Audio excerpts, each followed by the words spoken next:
2월 5일 월요일 저희 일면의 주요기사는 국민의힘 포항 경선은 현역 컷오프부터 시작돼야 된다 하는 제목의 기사입니다.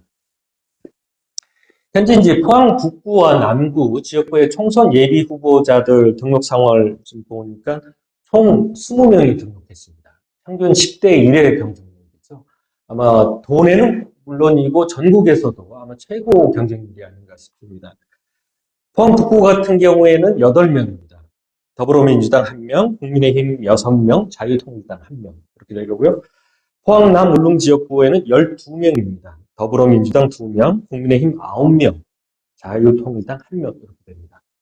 텃밭인 국민의힘 후보들만 봐도 북구 같은 경우에 6명, 남구 9명 이렇게 되죠.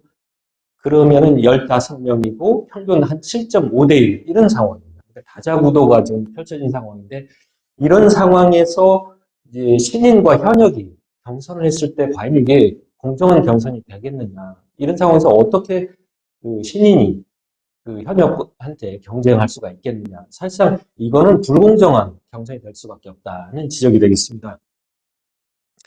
그 외에도 지금 현재 이제 북구의 김정재 의원님 그리고 남구의 김병호 의원님 계시는데 현재 두 분 모두 이제 관련 단체들이 해당 여러 단체들이 우리 국민의힘에서 공천을 줘서는 안 되다, 적절치 못하다, 새로운 인물로 바꿔달라 이런 요구가 좀 이루어지고 있는 상황에서 또 뭐 이제 두 분 모두 이제 지난 지방선거에서 공천 문제를 일으켰고 여러 가지 뭐 사천 논란도 일으켰었습니다.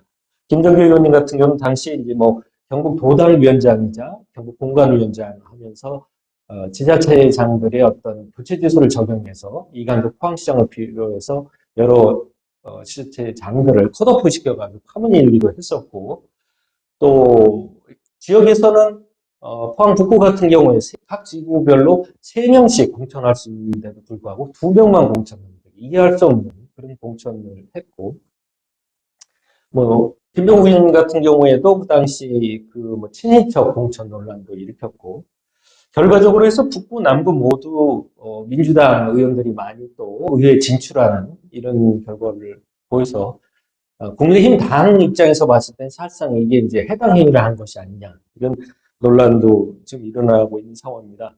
덧붙여서 이제 김정길 의원님 같은 경우는 지난 12월 13일 날 불법 선거 여론조사 책임 당원들을 대상으로 현재 한 것으로 추정되는데 선관위 그, 그 신고를 하지 않고 그런 여론조사를 했기 때문에 이 불법적인 문제가 되는데 이에 대해서는 뭐 지구당에서는 지역에서 하는 것이 아니고 도당에서 한 것이다. 이런 얘기까지 좀 답변을 하고 있어서 도당에 확인을 좀 해야 되는 그런 상황으로 지금 있는 상황입니다.